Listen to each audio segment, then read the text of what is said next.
Hi folks, welcome back. So after 1 week I am recording the video. So viral था तो इस वजह से हेल्थ ठीक नहीं थी। So now going forward daily one video, that's a plan. So before starting the video, a big disclaimer. So as you can see on the screen, this channel is for information and education purpose only. This is not a financial advice. Please do your own research or consult a qualified professional before making any decision. सो ये disclaimer था। सो अभी during this time जब तक मैंने videos नहीं बनाए थे, सो markets were like I would से इन a positive trajectory because war over हो गया था। एंड वॉर का डिस्कशन तो हम काफी पहले से कर रहे थे। एंड अगर आप देखोगे in the past also, UK, Russia Ukraine, and then India Pakistan, then अभी इजराइल ईरान। सो वॉर्स आते हैं एंड देन मार्केट्स थोड़ा सा पैनिक करती हैं, and अब तो वो भी कम कर रही है बिकॉज इवेंचुअली सबको दिख रहा है। So and eventually markets move ahead and companies जो आगे जाती हैं वो डिपेंड करता है कि आपकी कंपनीज के क्वार्टरली रिजल्ट्स कैसे आ रहे हैं एंड कंपनी गाइडेंस कैसे दे रही है। जिस सेक्टर में ग्रोथ है that is profitable growth, earning per share की ग्रोथ, मार्केट उन कंपनीज को लॉन्ग टर्म में अपने साथ लेके जाती है। सो कौन से कंपनीज मार्केट के साथ चलते हैं वो चेंज हो जाते हैं, सेक्टर चेंज हो जाते हैं, but eventually markets move forward. So ये प्लान होता है, मतलब दिस इज समथिंग जो चल रहा है। एंड आई वुड से आगे भी वैसे ही मार्केट फंक्शन करती है। सो आज जिस कंपनी का डिस्कशन करेंगे दैट इज स्काई गोल्ड।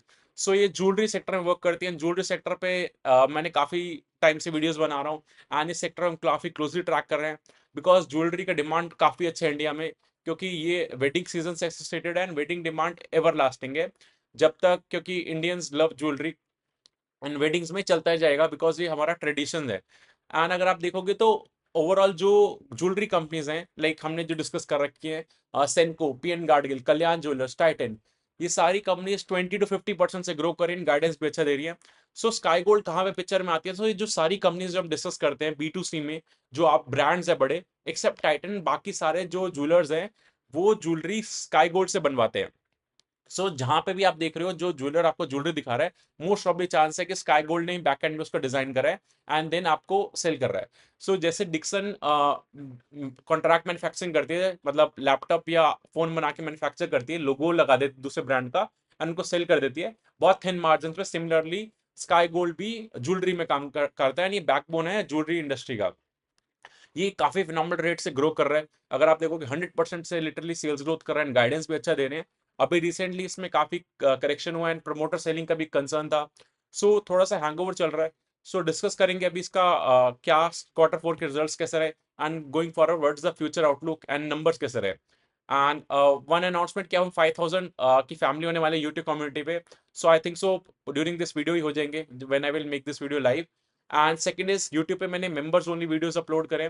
सो आज ही अपलोड करें Q4 के जो हाई ग्रोइंग सेक्टर्स कौन से हैं, एंड इवेंचुअली और भी videos I will uploading. So I will show on the screen कहाँ पे you can access them and you can check it out. So let's start, a lot to learn. So इस वीडियो का flow क्या रहेगा? First हम discuss करेंगे what second company overview, then Q4 के नंबर जो रिसेंटली आए, देन कॉन कॉल, एंड में valuation summary. So join button को आप यहाँ से एक्सेस कर सकते हो सब्सक्राइब पे क्लिक करके, एंड दो लेवल्स हैं and then you can access the videos जो मैंने Q4 का रिजल्ट्स अपलोड करे and eventually I will be uploading going forward as well. So Sky Gold एक स्मॉल कैप कंपनी है जिसका मार्केट कैप 4800 करोड़ का है एंड अभी रिसेंटली थोड़ा सा करेक्शन रहा है इसमें, बट इवेंचुअली 1 ईयर में इसने अच्छे रिटर्न्स दिए थे। सो जो भी आप स्क्रीन पे नेम्स देख रहे हो सारे इनके क्लाइंट्स हैं and just you name the brand and इनका क्लाइंट होता है पीएन गार्डगिल, सेनको, कल्याण, देन थंगामाइल, सारे बड़े ज्वेलर्स जो है एक्सेप्ट टाइटन इनके क्लाइंट्स हैं। सो ये मेजरली क्या करते हैं, डिजाइन वर्क में वर्क करते हैं। सो इनका एक्सक्लूसिविटी यही है कि जितने क्रिटिकल, जितने अच्छे डिजाइन ये लोग सेल करेंगे उतना ज्यादा क्लाइंट रिटेंशन के साथ रहेगा। सो ये मेजरली डिजाइन पे फोकस करें एंड उन्होंने काफी अच्छी फैसिलिटी अंधेरी में ओपन करी है specially for design studio as a, and ये लोग एक्सपोर्ट साइड भी फोकस कर रहे हैं। अभी इनका मेजरली रेवेन्यू जो है वो इंडिया से आता है 90%, 10% एक्सपोर्ट से आता है। एंड इनका प्लान है कि Dubai, Singapore and Malaysia side ये लोग एक्सपोर्ट पे फोकस करेंगे क्योंकि वहां पे बिजनेस अच्छा मिलता है। एंड प्लस इंपॉर्टेंट थिंग ये है कि दुबई में टेन $10 सस्ता मिलता है गोल्ड। सो वो इनको एडवांटेज मिलेगा, गोल्ड दुबई से परचेज करेंगे देन इंडिया में इनका डिजाइनिंग होगा एंड देन ये लोग सेल करेंगे। सो इनके Q4 के रिजल्ट्स देखते हैं एक बार, ईयर ऑन ईयर कंपेयर करेंगे। सो लास्ट Q4, जो लास्ट ईयर का Q4 वर्सेस दिस ईयर का Q4 कैसा रहा? सो 100% से सेल्स ग्रोथ हुआ है ईयर ऑन ईयर एंड इनका जो ऑपरेटिंग प्रॉफिट जो एबिटा कहते हैं वो 150% से ग्रो हुआ है, देन पैट 180% से। So numbers are really good, margin expansion हुआ है। सो उनके पैट मार्जिन लास्ट ईयर 2.7% के थे, इस बार 3.6% के हैं। सो पैट मार्जिन क्या होता है, 100 रुपए जो कंपनी प्रॉफिट करती है उसमें से कितना प्रॉफिटेबिलिटी आता है, प्रॉफिट आफ्टर टैक्स, वो 3.6 रुपीज आया, लास्ट ईयर ये 2.7% था। सो पैट का मार्जिन इंप्रूव करना, डेट इज क्या होता है कि आपके सेल्स ग्रोथ से ज्यादा प्रॉफिट ग्रोथ होता है, एंड ये चीज मार्केट्स को काफी अच्छी लगती है। सो नंबर्स इनके अच्छे हैं क्वार्टर 4 के। इन्होंने लास्ट क्वार्टर आदित्य बिरला को ऐड करा, इंद्रिया ग्रुप जो इनका, कैरेट लेन, पीएन गार्डगिल, ये सारे मार्की क्लाइंट्स ऐड करें।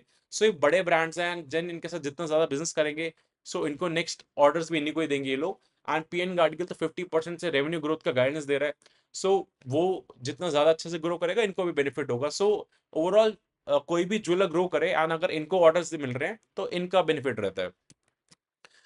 इन इस कंपनी की एक अच्छी बात है कि ये लोग बहुत अच्छे से गाइडेंस देते हैं। सो इनका पूरे फाइनेंशियल ईयर 35 में 3500 करोड़ का, सॉरी फाइनेंशियल ईयर 25 में 3500 करोड़ का रेवेन्यू हुआ है।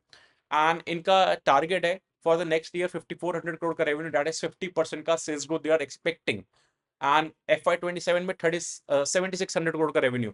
सो दैट इज 2 साल में डबल कर रहे रेवेन्यू, 100% का ग्रोथ का गाइडेंस दिया है।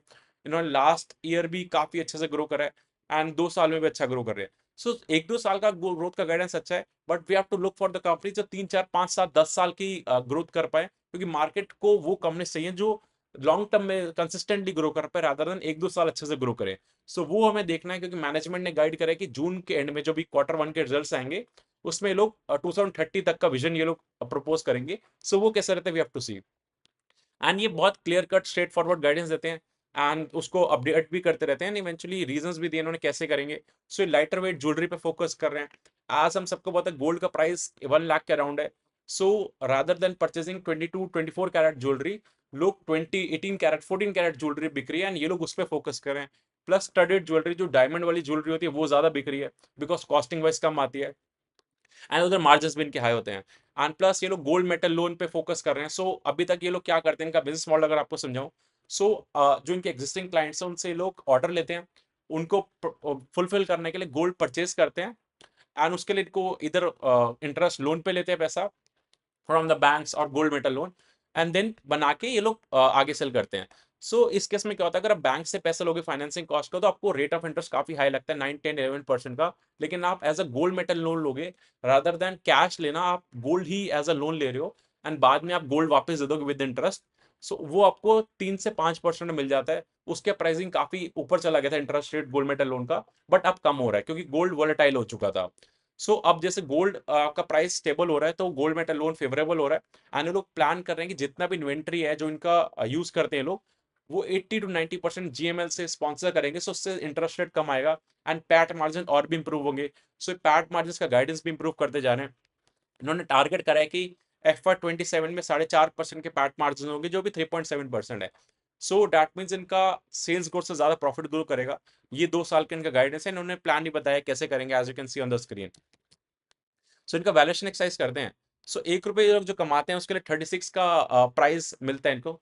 सो ये पी रेशियो कॉन्सेप्ट होता है, एंड इवेंचुअली 80-90 चला गया था पी मल्टीपल, वो काफी एक्सपेंसिव था क्योंकि B2B बिजनेस है। ये लोग एज अ कंज्यूमर ब्रांड है, इनके प्राइसिंग पावर नहीं है, ये बैक एंड पे काम करते हैं, इनका खुद का कोई ब्रांड नहीं है, तो ज्यादा पी वाइज नहीं ट्रेड करती companies, because long term sustainable earning growth का क्वेश्चन रहता है, वो थोड़ा रिस्की रहता है B2B कंपनीज में। अगर इनका फॉरवर्ड पी देखोगे, जो अभी नॉर्मल पी 36 का है, फॉरवर्ड पी क्या होता है, आज का मार्केट कैप डिवाइड बाय 1 साल बाद का प्रॉफिट। इन्होंने 1 साल बाद का रेवेन्यू का गाइडेंस एज अ शोडी 5400 करोड़ का बोला है, उस पर 4% के पैट मार्जिन जो इन्होंने गाइड करे हैं। P22 का आता है। 1 ईयर फॉरवर्ड P22 का आता है, एंड कंसिडरिंग जो 50% का ग्रोथ गाइड कर रहे हैं, उस हिसाब से कंपनी अब वैल्यूएशन वाइज ठीक लगती है, बट इसके रिस्क भी है जो भी नेक्स्ट स्लाइड पर डिस्कस करेंगे। अगर आप देखोगे तो इनका सेल्स ग्रोथ 100% का लास्ट 12 मंथ्स का, प्रॉफिट ग्रोथ थ्रू 33% का है। काफी अच्छे पेस से ग्रो कर रही है, एग्जीक्यूट कर रही है। बट इनके जो cash flow from operating activity है नेगेटिव है। CFO होता क्या है, जितना आपने धंधा करा, बिजनेस करा, आपको एक्चुअल में कितना पैसा रिसीव हुआ। जो आप प्रॉफिट्स देखते हो वो कंपनी अकाउंट करते है कि हमें हो गया, बट एक्चुअली में उसका पैसा नहीं आया होता। इट कुड बी कि रिसीवेबल्स, आपको पैसा आना है लेकिन आप आज अकाउंट कर लोगे, या फिर आपका इन्वेंटरी पैसा स्टक है। सो सीएफओ को बताता है कि कितना एक्चुअली बिजनेस हुआ। सो ये नंबर एटलीस्ट पॉजिटिव होना चाहिए, that is the basic expectations होनी चाहिए इन्वेस्टर्स की। बट आपको रीजन अंडरस्टैंड करना है इनका। Actually as I told you कि अभी इनका बिजनेस मॉडल क्या, एग्जिस्टिंग क्लाइंट्स के साथ ये लोग ऑर्डर लेते हैं, देन अपने खुद से गोल्ड परचेस करते हैं, उसको बनाते हैं, देन सेल करते हैं। सो इससे क्या होता है, इनको गोल्ड परचेस करने में काफी ज्यादा वर्किंग कैपिटल लगता है, वो इनको खुद बेयर करना पड़ता है, देन इनको पैसे बाद में मिलते हैं, क्योंकि इनके पास परचेसिंग पावर नहीं है और प्राइसिंग पावर आई वुड से, क्योंकि क्लाइंट्स बड़े हैं इनके, एंड ये लोग बैक एंड वर्क कर रहे हैं। सो अब इन्होंने क्या स्टार्ट करा है नए क्लाइंट्स के साथ, अप फ्रंट ये लोग गोल्ड उन्हीं से लेंगे, उन्हीं का गोल्ड होगा, एंड ये लोग उसको बना के डिजाइन करके देन देंगे। सो इससे इनके वर्किंग कैपिटल में नीड कम हो जाएगा, एंड इनके रिसीवेबल डेज भी कम होंगे, इनका कैश फ्लो भी इंप्रूव होगा। ये मैनेजमेंट ने गाइड करा है। एंड ये लास्ट क्वार्टर भी मैंने जब डिस्कस करा था, कंसर्न हाईलाइट करा था, ये मेरे को लग रहा था। एंड इस क्वार्टर की कॉन कॉल में काफी डिटेल में मैनेजमेंट ने कहा they are clearly focusing on it, and FY 27 के एंड में इनका cash flow from operating activity positive आ जाएगा, which we need to class closely because ये एक बिग थिंग होगा। सो इनका प्रमोटर होल्डिंग पैटर्न देखोगे तो कंटिन्यूसली डिप हो रहा है। सो प्रमोटर ने स्टेक सेल करा है। So promoter stake selling is not that negative I would say. कौन बाय कर रहा है वो ज्यादा इंपॉर्टेंट होता है। एंड इस केस में देखोगे तो DIIs specially Motilal Oswal fund ने लास्ट क्वार्टर से एंट्री स्टार्ट करा था, देन कोटक भी आ गया। सो म्यूचुअल फंड्स आ रहे हैं which is a good thing. And promoter selling they said कि पर्सनल रीजंस थे, एंड आगे सेलिंग नहीं आएगा, which is the important thing to note. And public 35% account करते हैं, 80,000 शेयर होल्डर्स हैं। सो एक पूरा समराइज करते हैं। स्काई गोल्ड एक B2B कंपनी है जो 100% से ग्रो कर रही है, 50% से सेल ग्रोथ का गाइडेंस दे रहे हैं फॉर द नेक्स्ट ईयर। 2 साल में सेल्स डबल करना है अलॉन्ग विद मार्जिन एक्सपेंशन। अभी 3.7% के पैट मार्जिन है, 4.5% के कर देंगे इन 2 ईयर्स, ये लोग गाइड कर रहे हैं। So which is good thing. And ये लोग सारी बड़ी कंपनीज को सप्लाई करते हैं, तो काफी बड़े ब्रांड्स हैं, इनको ऑर्डर्स भी अच्छे मिल रहे हैं, एक्सपोर्ट साइड भी फोकस कर रहे हैं जहाँ पे मार्जिन आए हैं। एंड ये लोग अब क्या फोकस कर रहे हैं कि गोल्ड मेटल लोन पे ज्यादा इंक्रीज करेंगे। सो उससे क्या होगा, इनका इंटरेस्ट कॉस्ट कम आ जाएगा, क्योंकि अभी ये लोग अगर वर्किंग कैपिटल के लिए क्या करते हैं, बोरो करते हैं पैसा। सो उससे क्या होता है, आपको हायर रेट पे मिलता है पैसा, देन इंटरेस्ट कॉस्ट 9-10% के हिसाब से अगर लगाओगे, सो आपको मतलब प्रॉफिटेबिलिटी पे इंपैक्ट होता है। अगर आप गोल्ड मेटल लोन लोगे तो आपको सस्ते रेट पे, इंटरेस्ट रेट पे आपको पैसा मिल जाएगा, विच is the good thing. And उससे अकॉर्डिंगली प्रॉफिटेबिलिटी भी इंप्रूव होगी, मार्जिन भी। एंड ये लोग अब चेंजेस क्या करें, जो नए क्लाइंट्स आ रहे हैं उनसे ये लोग अपफ्रंट गोल्ड ले रहे हैं, एडवांस गोल्ड इनको इनिशिएटिव बोलते हैं। सो रैदर देन ये लोग खुद अपना पैसा लगाए, जो न्यू क्लाइंट्स आ रहे हैं उनसे डील्स ही ऐसी कर रहे हैं कि आप गोल्ड दोगे और हम उसको डिजाइन करके आपको वापस दे देंगे, and then they would charge a fee, जो मेकिंग चार्जेस होते हैं। So that's a business model, and ये लोग प्लान करें इसी को ज्यादा फोकस करें, क्योंकि इससे क्या होगा, इनका वर्किंग कैपिटल जो है वो कम होगा, रिसीवेबल डेज कम होंगे, एंड इनका अपना पैसा कम स्टॉक होगा, जो cash flow from operating activity improve करेगा, जो मेरे को एक बड़ा कंसर्न लगता है इस कंपनी में। सो वो एक काफी बड़ा रिस्क है, we need to see, because उससे क्या होगा, अगर लेट से ये लोग इतना ज्यादा पेस से ग्रो कर रहे हैं एंड इनका वर्किंग कैपिटल में पैसा हमेशा स्टक रहेगा, सो कभी इनको फंडिंग का इशू हुआ तो वो पूरा कंपनी का साइकिल रुक सकता है। So that is a big serious thing, वो आपको क्लोजली ट्रैक करना है। जैसे मैनेजमेंट गाइड कर रही है कि ये लोग वर्क कर रहे हैं उसको कम करने में, इंप्रूव करने में, how they execute that really matters. And ये कंपनी 2 साल के लिए तो अच्छा गाइडेंस दे रही है, बट जो स्टॉक मार्केट को, जो मार्केट्स को, जो कंपनी अच्छी लगती है जो 3, 4, 5, 10 साल ग्रो कर पाए कंटिन्यूसली, रादर देन 1-2 साल अच्छे से ग्रो कर सके। सो इनका भी विजन 2030 आएगा Q1 के एंड में, वो देखना क्या रहता है, वो वेरी इंपॉर्टेंट होगा। एंड B2B कंपनी थोड़ी सी रिस्की कंपनीज होती हैं आई वुड से, क्योंकि ये बैकएंड है, अपना ब्रांड नहीं है, प्राइसिंग पावर नहीं होती। डिक्सन भी एक सिमिलर एग्जांपल है। It's not a like to like comparison, but I am telling you क्योंकि वो ज्यादा पॉपुलर कंपनी है। सो थोड़ा रिस्क रहता है, कैश कन्वर्जन साइकिल, जो वर्किंग कैपिटल और आई वुड से CFO सब एक ही चीजें हैं, मतलब in terms of how the working capital is doing. So वो कैसे इंप्रूव होता है वो क्लोजली ट्रैक करना पड़ेगा, but otherwise management is guiding well, and promoter selling is not that negative, personal reason हो सकते हैं। प्रमोटर ने एक्सप्लेन भी करा है, वीडियो आया था। But you have to focus on कि कौन बाय कर रहा है, इस केस में म्यूचुअल फंड बाय कर रहा है, वो सही लग रहा है। So I hope you got a clarity, पूरा बिजनेस मॉडल क्या है, अभी आउटलुक क्या है कंपनी का।